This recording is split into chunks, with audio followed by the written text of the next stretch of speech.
Yun, tapos syempre kay Carla lalo na kasi tawag yan.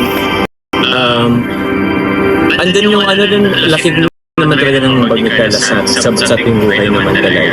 So, kumbaga, ano ba yung sabi, parang yun nga, swerte kami sa isa't isa. No? Oo. So, bro. So yun, tuloy lang sana yung ating pagsasamahan, pagkakaibigan, at walang kung saan pati.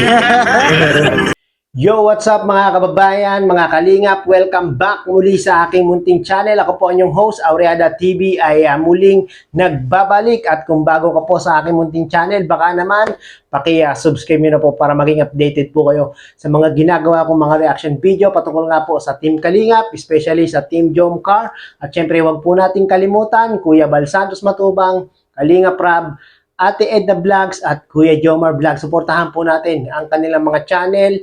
I-subscribe natin at panoorin po natin mga kababayan, mga kalingap. Nang sa ganon ay makatulong po tayo sa kanilang mga channel at marami pa silang matulungan na ating mga kababayan. No? Especially, wag po nating i-skip yung ads. Yun lang po yung paraan ng ating pagtulong sa kanila. No? At yun nga mga kababayan, mga kalingap, no? Nagkaroon ng interview si Kuya David Vlogs dito kay Papa Joms, no, na kung saan medyo tawag doon, medyo seryoso ang kanilang usapan. Usually kasi mga kababayan, mga kalingap, itong si Papa Joms ay nakikita natin na puro good vibes, nagpapatawa, talagang masaya sa mga vlog mga kababayan, mga kalingap. No? Kaya naman itong si Kuya David ay naisipan na interviewin about nga po sa other sides, sa malungkot na feeling na nararamdaman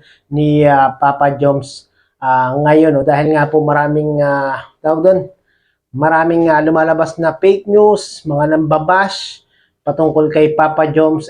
Talaga namang naisipan ni Kuya David kung ano nga ba ang nararamdaman ni Papa Joms about dito, no, mga kababayan, mga kalingap. At doon din nabanggit ni Papa Joms na talaga namang itong si Carla ay malaki daw po ang naiambag ni Carla para dito kay Papa Joms. No? Talagang swerte nga daw po sila sa isa't isa. At nabanggit doon ni Papa Joms na talaga namang tawag doon, kahit siya, ultimo siya, ay hindi niya alam kung saan nga ba patungo ang kanilang relasyon ni Carla, mga kababayan, mga kalingap. Wala pong clue si Papa Joms. At syempre, ang alam natin kung sino ang nakakaalam kung saan nga ba patungo silang dalawa, mga kababayan, mga kalingap, ay walang iba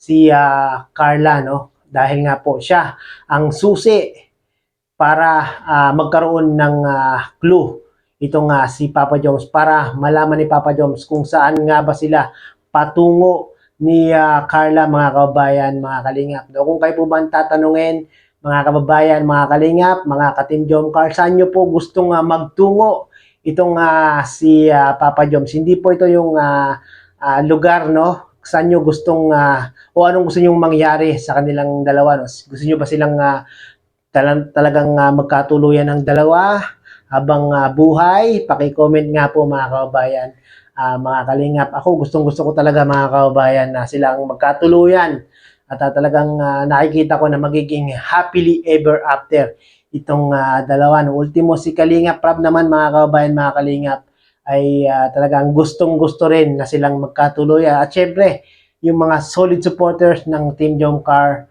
ay gusto rin silang maging masaya habang buhay.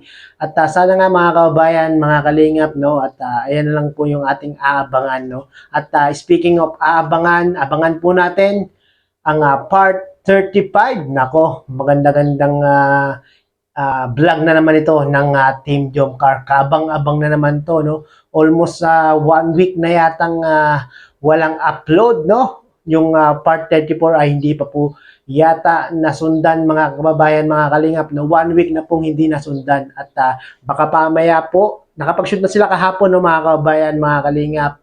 At baka mamaya po, pag na-edit na po ni Kalinga Prab, yung part 35, ay may upload na po mamaya. Kung hindi man po may-upload, baka bukas, abang-abang lang po tayo mga kababayan, mga kalingap, no? At yun nga, sana nga mga kababayan, mga kalingap, itong si Papa Joms ay sa lalong madaling panahon ay magkaroon na ng malaman niya na kung saan nga ba patungo yung kanilang relasyon ni Carla, no? So ngayon nga parang magkakaibigan lang po ang kanilang touring sa ngayon mga kababayan, mga kalingap, no? Although si Papa Joms ay nanliligaw na kay Carla, syempre hanggang nanliligaw pa lang si Papa Joms kay Carla, kaibigan pa rin ang touring nila sa isa't isa. At pagdating ng panahon, malay nyo, hindi lang po talaga magkaibigan itong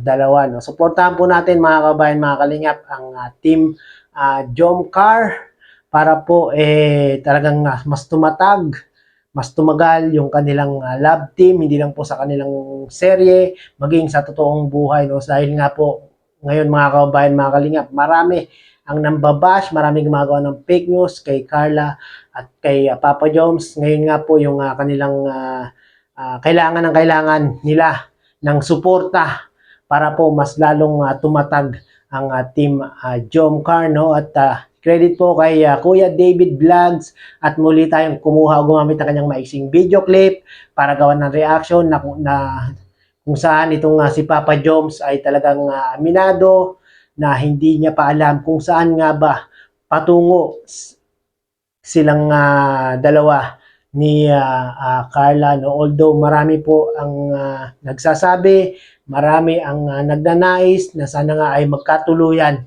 itong dalawa, no? At syempre, si Carla rin po talaga ang makakapag-decide niyan dahil itong si Carla ang siyang nakakaalam kung ano yung kanyang feelings, kung ano yung kanyang nararamdaman kay Papa Joms, no? Pero makikita naman natin yung part 34, no? Talagang interesado na si Carla malaman yung mga past, yung mga pinagdaanan, yung mga experience ni Papa Joms, no? At talagang masaya tayo mga kababayan, mga kalingap, na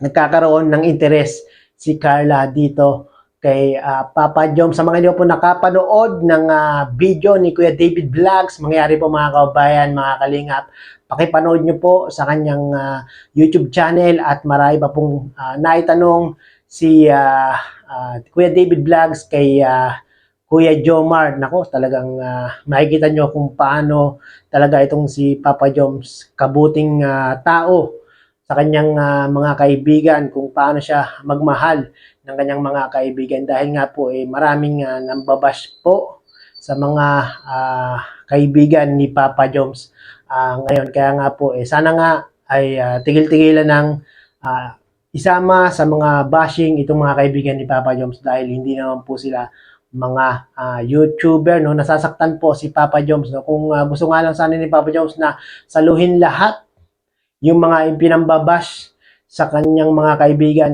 gagawin nga daw po ni Papa Joms. Grabe talaga itong si Papa Joms, napaka buting tao. Ewan ko ba kung bakit na lang laging ginagawan ng mga bad comments at mga fake news, no? Talagang marami na po ang naiinggit kay Papa Joms, dahil nga po itong si Papa Joms talagang nakikilala na at dumarami ang blessings sa kanyang buhay, no? Sana nga ay maging masaya na lang po tayo ngayon kung ano po ang tinatamasa ni Papa Joms. Maraming pong salamat mga kababayan, mga kalingap. Abangan po natin ang part 35 ng Team Jomcar. Kabang-abang talaga to mga kababayan, mga kalingap. At meron naman daw pasabog na magaganap, no? At maraming pong salamat mga kababayan, mga kalingap. At muli ay umabot po kayo sa dulo nitong aking reaction video. Hanggang sa muli, bye-bye!